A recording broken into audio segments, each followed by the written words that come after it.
Assalamualaikum warahmatullahi wabarakatuh. Selamat pagi. Warahmatullahi wabarakatuh. Mohon maaf karena kemarin hari Senin ya, Senin itu saya harus menggeser gitu ya, menggeser perkuliahan dikarenakan ada jadwal yang bentrok gitu ya. Tapi insya Allah untuk Senin depan tidak bentrok karena kelas tersebut sudah saya alihkan selama 1 semester ya kepada dosen. Tapi saya juga sebelum saya mulai ini gitu ya, tadi saya mendengar ada beberapa atau seorang atau ada beberapa oknum gitu ya yang tidak termood mungkin ya, sehingga kata-kata yang diucapkan itu agak kurang pantas ya. Nah, karena kalian masih semester 3, mohon Anda menjaga sikap ya, baik itu sikap secara yang terlihat, ucapan dan sebagainya. Karena kalau misalnya Anda berbicara sengaja atau tidak sengaja, termut, berbicara kotor, baik itu daring maupun nanti luring, itu akan ada konsekuensi seperti yang sudah diberlakukan pada semester yang sebelumnya. Itu ya. Bisa jadi kalau Anda menyinggung itu, misal contohnya pada saya tidak mau mengajar Anda 1 semester, itu kemungkinan seperti itu. Ya, jadi tolong ya untuk yang anak laki-laki yang biasanya mungkin sering kadang-kadang miso itu tolong dikurangi ketika Anda berkuliah ya. Dan hati-hati dan pastikan bahwa Anda sudah termut atau tidak. Jangan sampai kata-kata itu muncul secara sengaja maupun tidak sengaja ketika perkuliahan berlangsung. Gitu ya dari saya ya. Sudah bisa dipahami ya? Paham ya? Baik. Untuk hari ini sebenarnya saya mau minta maaf terlebih dahulu. Oke. Enggak mau. Sudah terlihat? Sudahkah terlihat PPT saya? Sudah, Bu. Sudah, Bu. Oke. Nah, pada minggu yang lalu saya menjelaskan tentang SDM juga, tapi ternyata saya salah ya. Materinya itu kan supply chain management. Nah, itu biasanya dipelajari ke teknik industri, mohon maaf. Nah, memang saya bukan basicnya orang informatika gitu ya, jadi saya juga sama-sama belajar seperti kalian. Nah, ini saya mencari materi yang benar-benar tepat gitu ya, SCM yang tepat. Jadi SCM yang tepat itu adalah Software Configuration Management atau SCM gitu ya. Nah, mungkin ada beberapa yang sudah disinggung oleh Pak Nugroho di pertemuan sebelumnya gitu ya, di minggu ketiga. Nah, tentang SCM ini gitu ya, saya ulangi untuk SCM ini gitu ya. Jadi pengertian dari SCM itu adalah serangkaian aktivitas penelusuran dan pengendalian yang dimulai ketika proyek dimulai sampai dengan software tidak dioperasikan lagi. Yang kedua, tujuan SCM adalah mengidentifikasi perubahan, mengontrol perubahan, dan memastikan perubahan yang telah diimplementasikan. Untuk pengertian dan tujuannya, kemudian kategori output ya. Yang pertama, program komputer untuk sumber dan dieksekusi ya.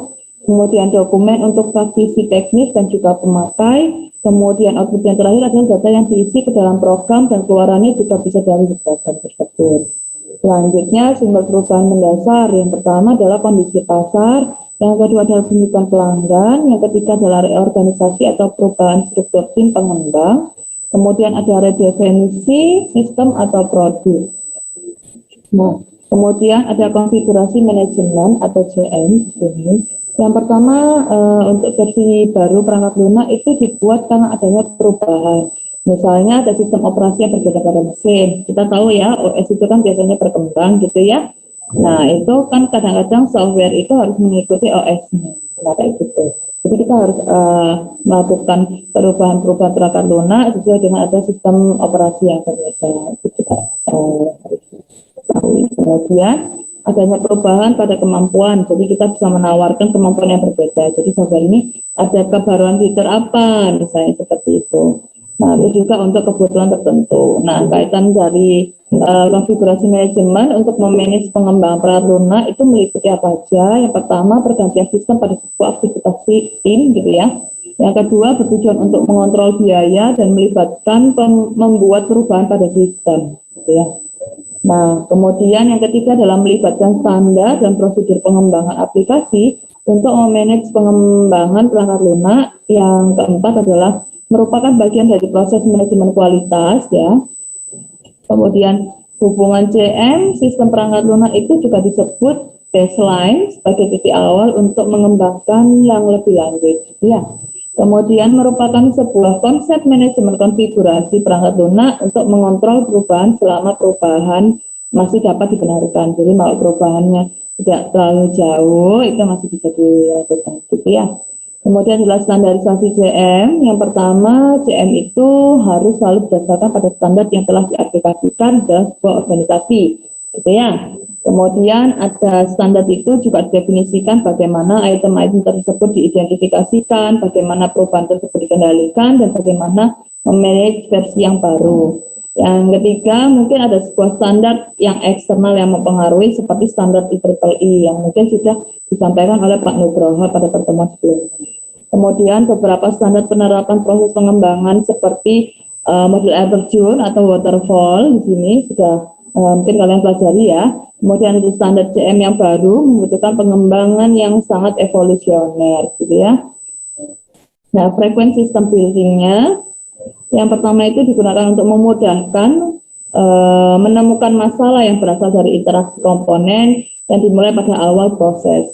Nah, kemudian sebuah proses manajemen perubahan yang diperlukan untuk menelusuri masalah yang telah ditemukan dan juga nantinya diperbaiki. Kemudian di sini ada software konfigurasi item atau SCI, apa saja yang bisa kita konfigurasi, gitu ya. Yang pertama adalah spesifikasi dari sistem tersebut, yang kedua ada software project plan-nya, yang ketiga adalah software requirement spesifikasi yang terdiri dari graphical analysis model, ada proses spesifikasi, prototype, dan matematika spesifikasi. Itu yang ada dalam software requirement spesifikasi.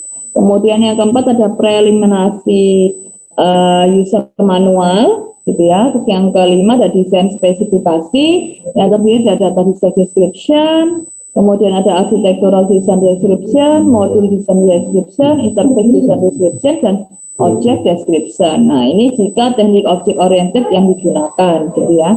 Nah, kemudian ada source code listing, gitu ya. Untuk yang keenam, yang ketujuh ada tes spesifikasi di sini.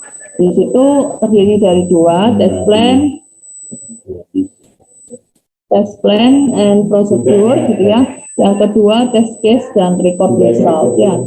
Kemudian yang kedelapan kita bisa konfigurasi operation and installation manualnya, baru execute programnya, gitu ya. Kemudian ada yang ke-11 ask with user manual, kemudian ada maintenance dokumen yang terdiri dari software problem report, maintenance request, kemudian ada engineer change order, dan sebagainya. Yang terakhir ada standar dan prosedur for software engineering. Ini adalah bagian-bagian software konfigurasi item, gitu ya. Ini ada 13, gitu ya. Nah, kemudian kita ngomong ke perencanaan konfigurasi manajemen. Nah, seluruh produk proses perangkat lunak ini harus mempunyai spesifikasi, ya, desainnya, kemudian ada program-programnya, tes data, kemudian ada user manualnya, ya kan? Nah, kemudian semakin kompleks sistem perangkat lunak, maka semakin banyak dokumen yang diperlukan dalam membuat pemisahannya. Jadi kayak banyak modul-modulnya, ya. Nah, itu. Kemudian konfigurasi database. Nah, di sini juga kita bisa mengkonfigurasi sebuah database. Jadi seluruh informasi konfigurasi manajemen itu harus di-maintain di sebuah konfigurasi database. Nah, database bisa disebut dengan DB, ya. CM itu terutama dihubungkan untuk pengaturan perangkat lunak. Nah, kemudian ada namanya implementasi database CM, ya. Di sini itu ada menjadi bagian dari sebuah lingkungan terpadu yang mendukung pengembangan perangkat. Jadi database CM ini dan dokumen yang tertata tersebut di maintenance pada sistem yang sama, ya dong. Ya. Kemudian ada Gestol terintegrasi dalam database CM sehingga memiliki hubungan erat antara Gestol dan CM tool.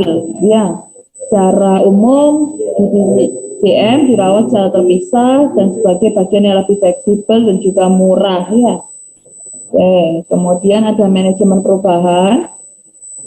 Di sini sistem perangkat lunak itu harus tunduk ya dengan perubahan-perubahan yang berkelanjutan. Misalnya kebutuhan perubahan itu bisa berasal dari user, dari pengembang, juga pangsa pasar. Nah, kekuatan pangsa pasar ini maksudnya trennya saat ini gimana? Apakah software yang Anda buat itu mengikuti tren atau tidak? Contoh misal, kita tahu ya namanya Instagram ya, awal-awal berdirinya Instagram. Instagram dulu itu tujuannya apa sih? Atau Facebook ya?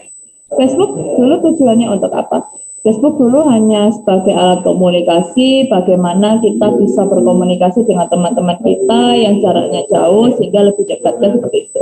Nah sekarang Facebook itu juga dijadikan sebagai platform gitu ya untuk jual beli, membangun sebuah komunitas dan semacamnya. Banyak banget kayaknya kalau Facebook. Jadi mungkin kalau anak sekarang ya main Facebook ya, mungkin mainnya Instagram. Nah, kita ngomong Instagram. Instagram itu juga dulu awalnya kan hanya berbagi cerita, berbagi foto. Sekarang kan modelnya sudah banyak kayak Reels gitu ya. Jadi kayak bikin TikTok dan sebagainya macam dan ya macamnya banyak lah sekarang. Bisa buat jualan juga, e-commerce dan sebagainya.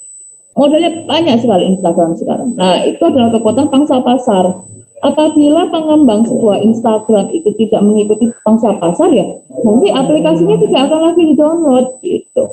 Macam seperti itu sih. Nah, kemudian ini ya, manajemen perubahan ini mempunyai kaitan dengan pengawasan. Bahwasanya perubahan yang telah diterapkan dengan cara yang lebih hemat dan efektif. Pasti ya, perubahan-perubahan yang dilakukan itu membuat dia harus berjalan secara efektif penggunaannya dibandingkan yang dulu kayak gitu. Kemudian ada manajemen versi dan rilis gitu ya. Nah, di sini untuk fungsinya adalah membuat sebuah rencana versi sistem perangkat lunak, kemudian merencanakan juga ketika kita membuat sebuah sistem itu dengan versi yang terbaru, dan kita juga harus pastikan juga prosedur manajemen versi dan tools yang diterapkan dengan baik gitu ya. Kemudian yang keempat, rencanakan dan distribusikan rilis sistem yang baru. Bagaimana kita merencanakan serta mendistribusikan rilis sistem yang baru. Nah, ini sini ada manajemen versi dan rilis. Kemudian kita ngomong tentang versi, varian, rilis. Nah, itu apa sih definisinya? Kalau definisinya version itu adalah instansiasi dari sebuah sistem di mana secara fungsional itu berbeda dengan sistem yang lain. Kalau varian itu biasa instansi dari sebuah sistem itu identik secara fungsional tapi non fungsionalnya berbeda. Jadi kayak ada varian baru gitu ya. Kita misalnya bikin produk susu gitu ya. Misal Unilever gitu ya. Kalau kamu lihat di Indomaret itu ya, itu kan banyak yang tentang Unilever ternyata atau sampo ya. Misal ini contoh aja. Kurang lebih kayak gitu. Ini analogi aja. Sampo misalnya sampo Pantene, sampo Sunsilk, sampo Rejoice itu kadang-kadang kalau kita lihat Unilever semua ya. Nah itu jadi Unilever itu membuat sebuah varian-varian versi-versi nama-nama ini sampo gitu ya, biar kita tuh sebagai customer itu memilih gitu pangsanya. Rejoice punyanya ini, Sunsilk punyanya ini, Pantene punyanya ini, semacam kayak gitu. Itu kalau dunia perdagangan ya. Itu perdagangan, itu cuma analogi aja. Kurang lebih seperti itu. Nah, itu untuk variannya. Kalau rilisnya, itu kan merupakan sebuah instansi dari sebuah sistem yang telah didistribusikan ke user pada luar lingkungan tim pengembang. Jadi, kamu membuat sebuah perangkat lunak gitu ya. Nah, kamu rasa perangkat lunak ini udah cocok nih, nggak ada bug-bugnya gitu misalnya, sudah siap. Nah, kamu mempromosikan dilepas, ini loh saya jual di mana Google Play gitu ya. Ini aplikasi saya dari Polije tentang ini kan gitu. Nah, itu untuk versi yang terbaru. Nanti ternyata pada pengembangannya ada bug-bug, gitu, ada masalah. Nah, kan kalian akan memunculkan versi yang kedua, ketiga, dan selanjutnya kan seperti itu ya. Lanjut ya. Nah, ini ada identifikasi versi. Ini juga merupakan sebuah prosedur dalam kita mengidentifikasi versi, gitu ya. Jadi kita itu harus menggambarkan, gitu ya, suatu produk atau perangkat lunak itu secara jelas. Jadi untuk menjelaskan versi komponen yang ada. Kemudian di sini biasanya kan ada 3 teknik dasar untuk mengidentifikasi komponen. Misalnya ada penomoran versi, terus ada identifikasi berdasarkan atribut, ada identifikasi berorientasi pada perubahan. Jadi kita membuat versi itu ya nggak asal gitu. Jadi ada 3 komponen ini biasanya untuk mengidentifikasi suatu versi. Nah, kalau penomoran versi sudah tahu jelas ya, ada tulisannya V1, V1.1, V1.2. Kalau misalnya kita lihat antivirus, misalnya Semada, ini 1 bulan kok 10.1, 10.2 sampai 10.10 misalnya. Itu apa? Itu berarti penomoran versi gitu ya. Nah, kalau identifikasi berdasarkan atribut ini bagaimana? Nah, atribut itu bisa yang disebut ya, itu contohnya adalah tanggalnya, kreatornya ya, bahasa pemrogramannya, pelanggan, status, dan sebagainya. Ini memang lebih fleksibel dari skema penamaan yang eksplisit untuk pengembalian versi, gitu ya. Dalam prakteknya, sebuah versi juga membutuhkan sebuah nama yang dihubungkan dengan memudahkan referensi. Contoh OS, itu kan ya kan dari yang apa Jelly Bean, terus apa nugget, apa-apa nama-nama makanan itu loh ya. Itu kan juga dirilisnya kan seperti itu ya, versi-versinya kan seperti itu. Lanjut ya, sampai saya nggak tahu sekarang versinya OS Android itu yang apa ya, saya nggak ngikutin. Nah, ini ada identifikasi berorientasi perubahan. Nah, ini integrasi versi dan perubahan membuat perubahan versi awal digunakan untuk sistem dibandingkan dengan komponennya. Masing-masing usulan perubahan telah memiliki penjelasan untuk diimplementasikan. Perubahan diaplikasikan secara prinsip dalam sebuah versi sistem. Nah, tool SCM ini ada macam-macam, ada Briefcase Toolkit, Emacs, Aegis, BCV, dan sebagainya tadi.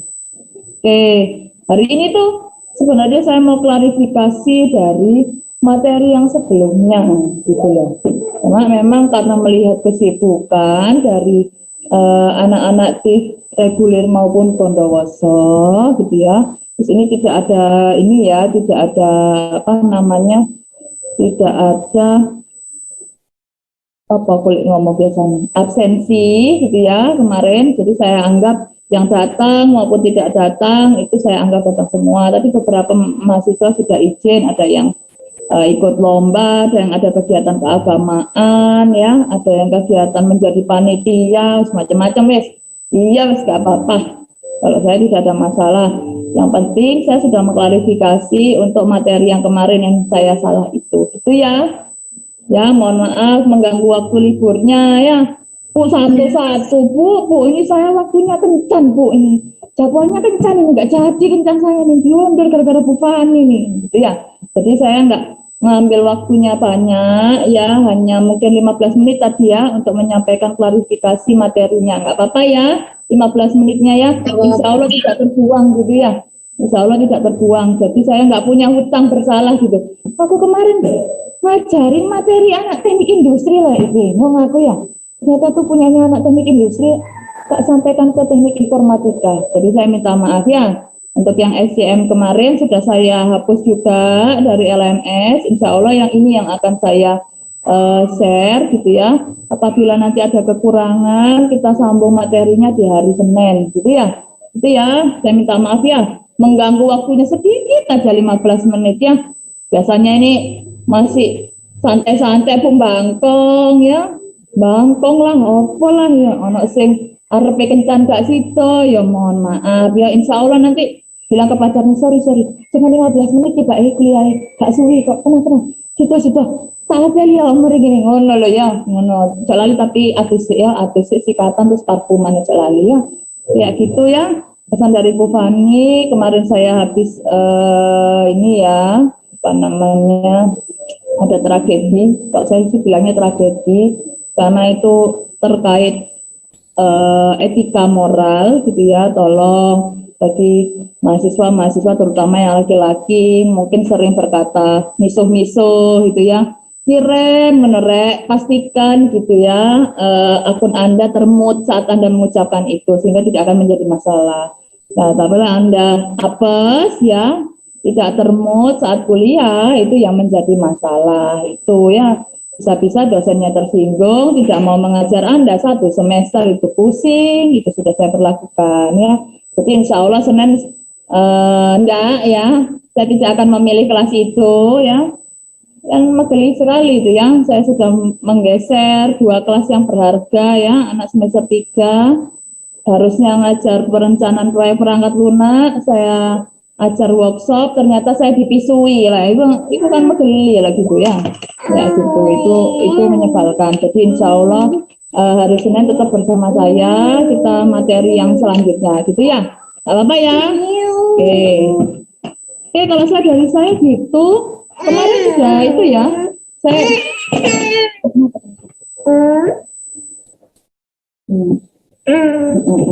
kamu nggak bisa sama ayahnya, bentar.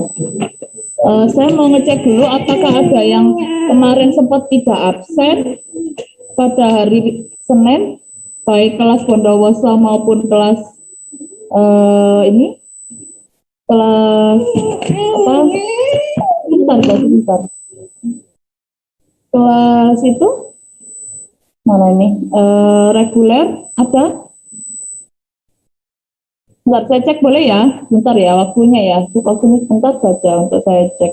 Mungkin ada yang lupa terlewat ya. Iya, sebentar. Iya, sebentar. Iya, sebentar. Tunggu dulu.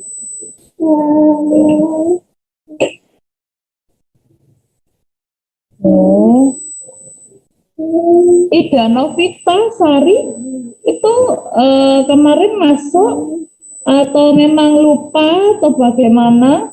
Ini dari golongan A. Apakah ada izin menjawab Bu?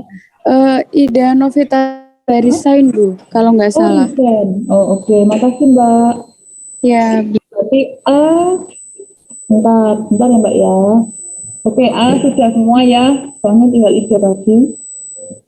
Oke, kelas B. Anton Febrianto, kelas B. Apakah ada? Misi Bu, iya saya Anton. Ya, lupa atau gimana? Kok tidak absen? Lupa Bu. Ya. Iya Bu, lupa tidak absen. Sudah tidak absen nih. Wendy Krisna, oh ini tadi nih. Oke. Tadi izin. C, saya lihat Muhammad El Diansyah ada? Golongan C? Ayo yang C masuk Bu. Ya, Muhammad El Diansyah resign Bu. Oh resign, oke, makasih Mas. Oh oke, sudah semua C ya. Golongan C. Oh Nindya ini nggak ada. Oke. Sudah, sekarang yang Bondowoso ya, sebentar ya. Biar saya nggak ada tanggungan ya.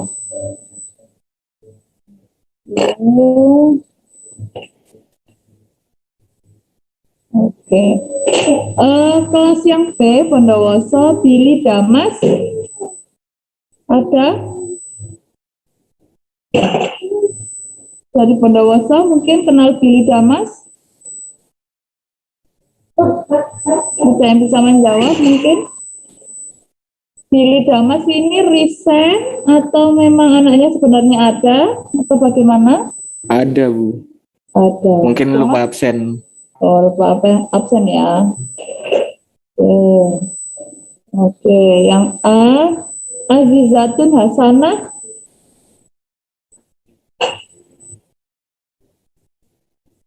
Ya nggak apa-apa dijawab, mungkin ada yang mau menjawab. Masih ada Bu, ada juga. Ada. Ya. Anaknya tapi hari ini nggak ada ya? Ini join bareng saya di sini Bu Azizah. Oh, Oh, ada cewek. Iya. Oke, lupa ya Mbak ya. Oh, ini aku yang ngomong ya. Aku nggak mau menyampaikan sebuah sensasi ya. Nanti mungkin bisa dijawab sendiri ya. Ya. Oke, kalau dari saya gitu. Terima kasih untuk kelas reguler dan Bondowoso sebanyak 119 orang sudah meluangkan waktunya sedikit saja untuk mengikuti kuliah perencanaan proyek perangkat lunak. Ya, silahkan melanjutkan aktivitas liburnya ya. Sekian dari saya. Wassalamualaikum warahmatullahi wabarakatuh. Waalaikumsalam warahmatullahi wabarakatuh.